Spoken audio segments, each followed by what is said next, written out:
हम सब जिंदगी में एक ही सवाल बार बार सोचते हैं, मुझे क्या करना चाहिए? मेरा धर्म क्या है?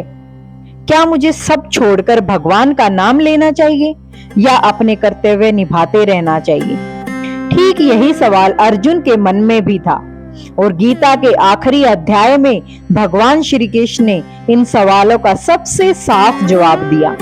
अगर कोई पूरी गीता नहीं पढ़ सकता और सिर्फ ये अध्याय समझ ले तो समझो गीता का सार समझ लिया। अर्जुन ने श्री कृष्ण से पूछा, हे प्रभु कृपया बताइए संन्यास और त्याग में क्या फर्क है? श्री कृष्ण जी मुस्कुराए और बोले, संन्यास मतलब काम ही छोड़ देना, लेकिन त्याग का मतलब है काम तो करो पर उसका फल भगवान को समर्पित कर दो। जैसे एक किसान हल चलाना ही छोड़ दे तो परिवार भूखा रह जाएगा, ये गलत संन्यास हुआ। लेकिन वही किसान हल भी चलाए और बोले फसल का फल भगवान की मर्जी पर है, यही सच्चा त्याग है। दोस्तों, भगवान हमें रिस्पॉन्सिबिलिटी से भागना नहीं सिखाते, बल्कि रिस्पॉन्सिबिलिटीज निभाना और ईगो छोड़ना सिखाते हैं। दोस्तों, श्री कृष्ण कहते हैं हर इंसान का अपना धर्म है। दूसरे का धर्म चाहे कितना भी बड़ा क्यों ना लगे, अपने धर्म से अच्छा नहीं हो सकता। अगर एक डॉक्टर सोच ले कि मैं क्रिकेटर बन जाऊं तो वो दोनों ही जगह असफल होगा, लेकिन अगर वही डॉक्टर अपना काम सिंसियरिटी से करे तो समाज को भी फायदा होगा और उसे भी खुशी मिलेगी। दोस्तों, अपनी जगह रहकर बेस्ट देना ही सच्चा धर्म है।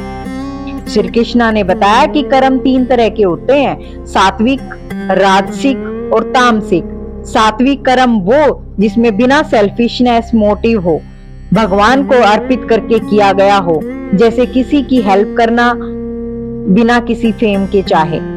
दूसरा राजसिक कर्म फल की इच्छा से किया गया हो, जैसे डोनेशन करके फोटो खिंचवाना।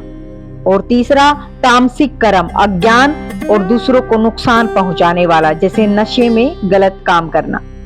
दोस्तों, भगवान को तो प्रिय वही है जो सात्विक कर्म करता है। कृष्णा अंत में कहते हैं, हे अर्जुन मैं तुम्हें सबसे बड़ा राज बता रहा हूँ, सभी धर्मों और नियमों को छोड़कर सिर्फ मेरी शरण में आ जाओ, मैं तुम्हें हर पाप और हर बंधन से मुक्त कर दूंगा और डरो मत। ये गीता का क्लाइमैक्स है दोस्तों। यहाँ श्री कृष्ण साफ साफ कहते हैं अल्टीमेट रास्ता है सरेंडर ही करना। अर्जुन बोले, हे श्री कृष्ण अब मेरा मोह दूर हो गया है, अब मैं आपका आदेश मानकर युद्ध करूंगा। दोस्तों, यही ट्रांसफॉर्मेशन गीता का लक्ष्य है, यानी कंफ्यूजन से क्लियरिटी की यात्रा। संजय ने कहा, जहां कृष्ण है वहां धर्म है, जहां अर्जुन जैसा साधक है वहां विजय निश्चित है। इसका मतलब है जहां भगवान का मार्गदर्शन और साधक की मेहनत साथ हो वहां सफलता निश्चित है। गीता के आखिरी अध्याय से हमें 3 बातें साफ साफ मिलती हैं। काम से भागना नहीं है, बल्कि काम करना और उसका फल भगवान को अर्पित करना है। अपना धर्म निभाना दूसरों के धर्म से हमेशा बेहतर होता है। और तीसरा, सब कुछ छोड़कर भगवान को सरेंडर करना ही अल्टीमेट मार्ग है। श्री कृष्ण हमें आज भी कह रहे हैं कि डरो मत, कर्तव्य निभाओ, फल की चिंता मत करो, सब मुझे समर्पित कर दो, मैं तुम्हें कभी अकेला नहीं छोड़ूंगा। बोलो जय श्री कृष्ण।